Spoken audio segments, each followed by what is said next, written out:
Meus colegas, vereadores, vereadoras, público que nos assiste, Operação Urbana Água Branca.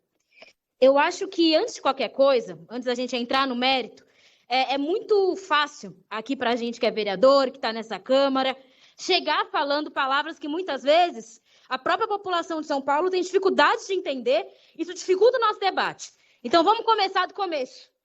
O que é, na prática, uma operação urbana consorciada? Essa palavra bonita, grande, que acho que nenhum de nós aqui pegou e tentou explicar para a população, ou não houve esse interesse por parte do governo. Uma operação urbana consorciada é você pegar um perímetro, um território, e você mudar a legislação vigente em relação ao uso e zoneamento do solo. Então, você pegar um território, um certo perímetro, e naquele território estão suspensas certas regras de uso do solo, por exemplo, densidade habitacional, por exemplo, altura dos edifícios, você suspende algumas regras. Em contrapartida, a iniciativa privada oferece um valor para a prefeitura. Na prática é isso, não está valendo naquele território certas regras para garantir o bom uso urbano do solo. E aí é isso, a construtora, a iniciativa privada que tem interesse, ela deve dar contrapartidas a depender daquele território, a depender do valor imobiliário dele, para conseguir construir, para conseguir ter o seu negócio ali. Agora, eu fico assim pensando, qual que é o nosso objetivo como vereadores da Câmara numa operação urbana consorciada? Eu acredito que só pode ser um. É a gente conseguir, naquela situação, procurar o que é melhor para a população que mora ali e que precisa de casa e que precisa de serviço. A nossa preocupação não pode ser o quanto vai lucrar a construtora. Para isso, a construtora tem os seus diretores financeiros. Para isso, a iniciativa privada tem o dono da empresa, tem o dono da Tecnisa. Não é uma preocupação nossa pensar o quanto que está lucrando. Para isso, tem o mercado. A nossa função aqui é pensar o quanto essa operação urbana consorciada vai beneficiar a população. Eu sei que há muito tempo se discute Água Branca, e há muito tempo se discute, há muito tempo ela roda. Inclusive, tem mais de 600 milhões em caixa dessa operação que até agora não foram investidos em habitação de interesse social. É sobre isso que a gente está falando. Tem toda uma preocupação para a gente votar logo, não pode discutir tanto tempo, não dá para discutir para sempre, tem que pegar e votar. Mas cadê essa pressa toda? Quando é para a gente procurar essas construtoras para construírem a habitação que a população possa pagar? Ou a gente pressionar o Fundurb, pressionar também a Secretaria de Habitação para conseguir pensar uma política de moradias que as pessoas consigam financiar de uma maneira adequada aos seus salários. É isso que tem que ser o nosso foco aqui. Na prática, o que esse projeto de lei coloca não enfim, garantir ou não a operação. A operação está lá. O que faz, na prática, é alterar o valor de CEPAC, que é essa contrapartida.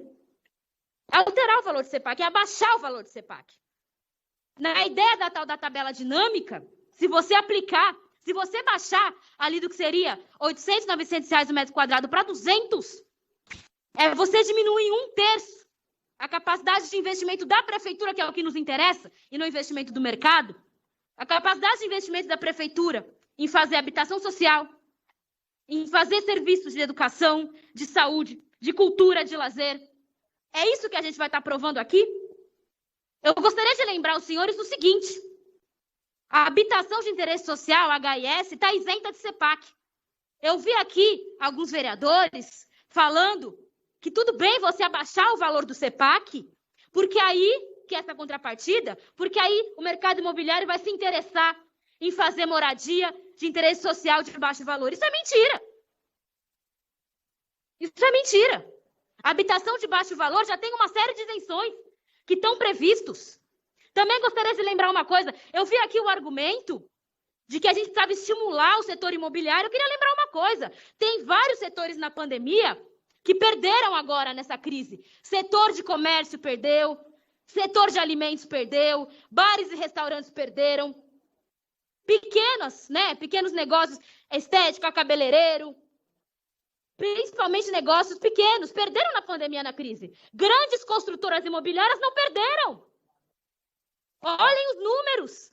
O setor de construção não parou. Não parou. Continuou construindo, continuou lucrando, continuou agindo na cidade de São Paulo. Então, se o argumento é ajudar a iniciativa privada, ajudar o mercado, por que você está ajudando quem já é bilionário? Que interesse é esse?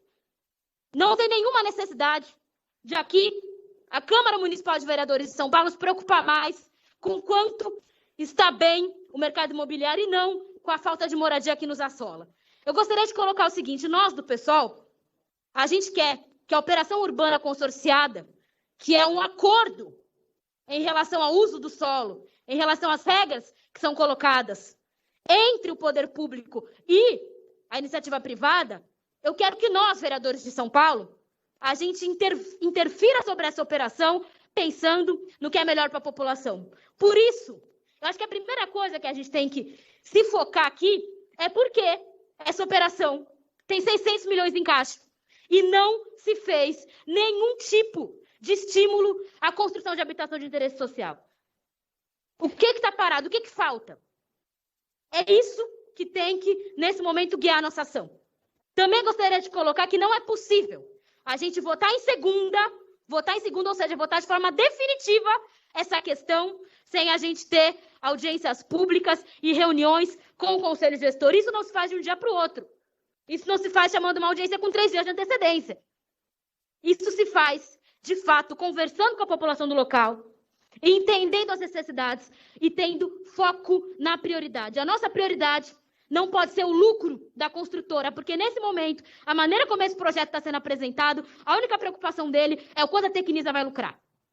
E não o quanto a gente consegue, a partir dessa operação urbana, pensar no ritmo de construção de habitação social, o ritmo de construção de serviços de direitos sociais, educação, saúde, esportes.